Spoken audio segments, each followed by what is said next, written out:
Hey, everybody, it's Pastor Mike. I'm sure you're all glad to see me again. And you're probably starting to wonder, doesn't cartoon Pastor Mike ever change clothes? He must smell terrible by now. Well, you'd be mostly right about that. Let me quick show you a couple things I can do. I can make a briefcase appear out of thin air. I can look at stuff with binoculars. And of course, there are always my crazy dance moves. All right, enough of that. In this cartoon, we are going to learn about the circumstances of the birth of Jesus.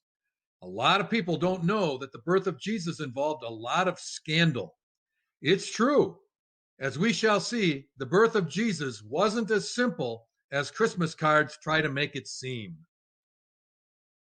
Christmas happened because God needed to make a major announcement to the world. The announcement God wanted to make to the world was this: I love the world, and I want every person on earth to know my love. But here's the problem. If you are God, how do you best make that announcement? Well, God, being God and all, decided to make that announcement in the most unexpected way possible. God decided to come to earth and make the announcement himself by becoming a human being just like us. So, if God was going to become a human being like us, God needed to be born, duh. Obviously, God needed a woman to be born from. Therefore, God sent an angel to tell a young woman named Mary, who was about age 14 or so, that she would become the one to become pregnant and give birth to God, the human baby. And Mary became pregnant, not in the normal way, but by God's Holy Spirit. But here's where the scandal comes in. Mary wasn't married yet, and in those days, if a woman who wasn't married became pregnant, she could be stoned to death. There was a guy named Joseph who was about age 18 or so, who was engaged to Mary, but when Mary became pregnant, Joseph thought that Mary had been fooling around with other guys. Joseph was angry and was going to leave Mary. Thankfully, another angel explained that Mary was pregnant by a miracle from God. So Joseph stayed with Mary. When Mary was almost ready to give birth, the government officials in the land wanted to collect more tax money. But in order to get more taxes, they needed to know how many people there were living in the land.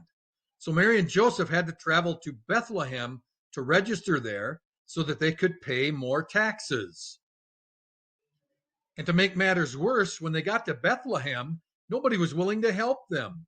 Nobody would let them stay in their home. Well, because they needed shelter, Mary and Joseph found a barn. Just imagine how unsanitary that was for a place to give birth to a baby. So, in that smelly, wretched barn, God was born. They laid the baby in a feeding trough called a manger.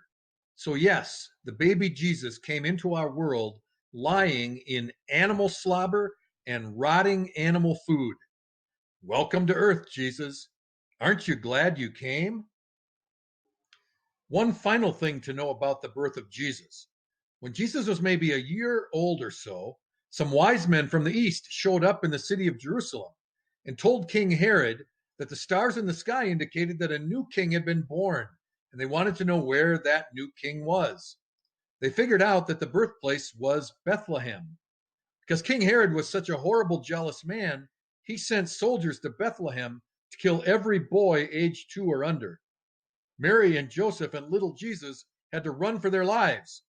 Thankfully, they escaped to Egypt. And that, my confirmation student friends, is the real story of Christmas. See what I mean about it being way different than a Christmas card? I hope you learned something, and I hope this Christmas you'll remember what really happened.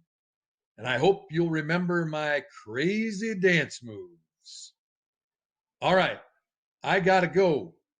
But as I go, watch this new trick that I learned.